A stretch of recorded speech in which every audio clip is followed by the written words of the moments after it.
Good evening, and welcome to Noob News Sauce. I'm Nancy Richards. Tonight, we'll be taking you back in time, out on the field, to show you just how neat nature is. To you, Harry. Welcome to our Noobcast. Today we'll be experiencing the neatness of extinct animals, rather than just us knowing it. We're going to hop into our neat time machine, and then go back in time and experience the neatness of nature. How neat is that? That was pretty neat! Now some rules that we need you to follow. Even though animals are neat, you need to respect their distance. And always be sure to pack some heat. How neat is that? That's pretty neat! And watch out for tree poop. And when you call out to the animals, be sure to get the earth moving. Also be sure to enjoy the neatness of nature!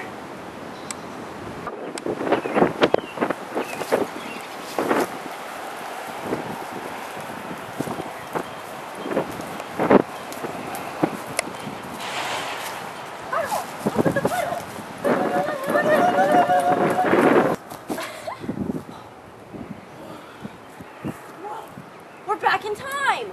Maybe today we'll get to see some sort of wild beast or a biting goat.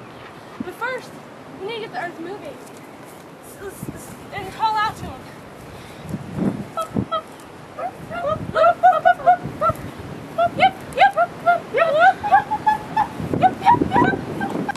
You ready? Wow. Oh wow, that's a pterodactyl, otherwise known as a winged lizard.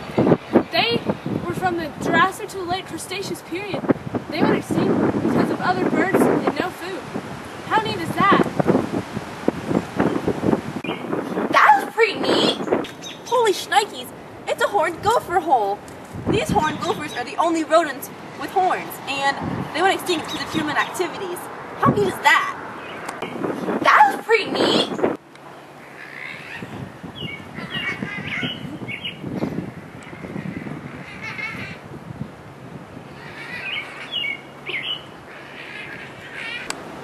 Gee willikers! It's a Perucicus! According to my noob handbook, they're located in the stratum of the Santa Cruz Formation. They were recognized to be a bird in 1891. Gee, they stood 8 feet tall and they weighed 280 pounds. How neat is that? And they became extinct because they weren't the top predator anymore. How neat is that? It's a quagga! What a beaut. That was a quagga. You can tell it's a quagga by the way that it is. It went extinct around 1883, and it was the first animal to have its DNA studied.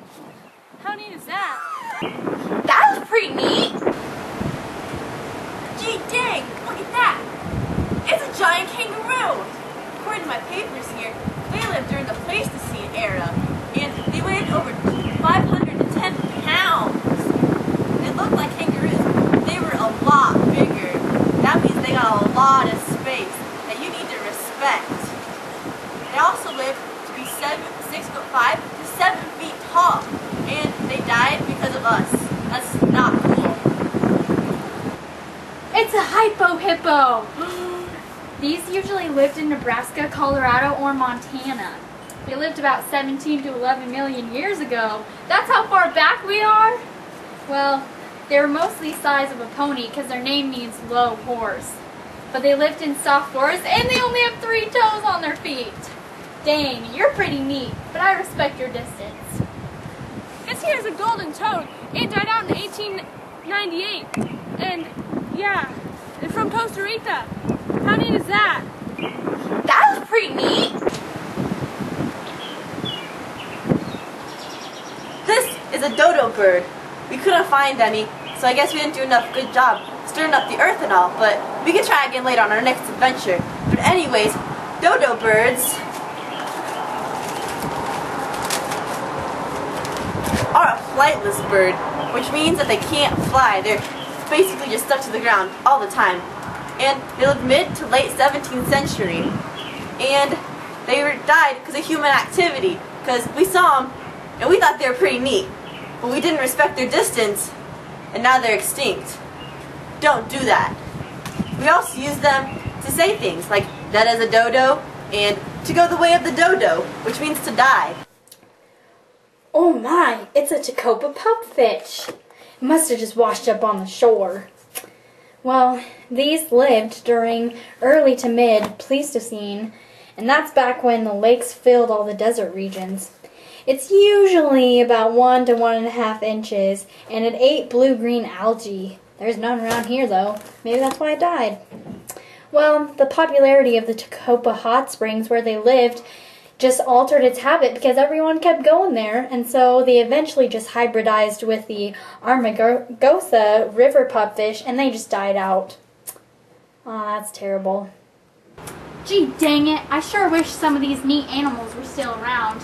You want to know what causes them to die out? Well, one is that they're unable to survive or reproduce in their environment. Another is toxic pollution.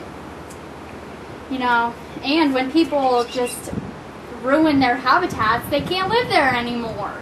And, you know, co-extinction just doesn't work out for them. And global warming, that's a pretty tough thing to have on them. Animals are pretty neat, and don't you want to keep them around? I do.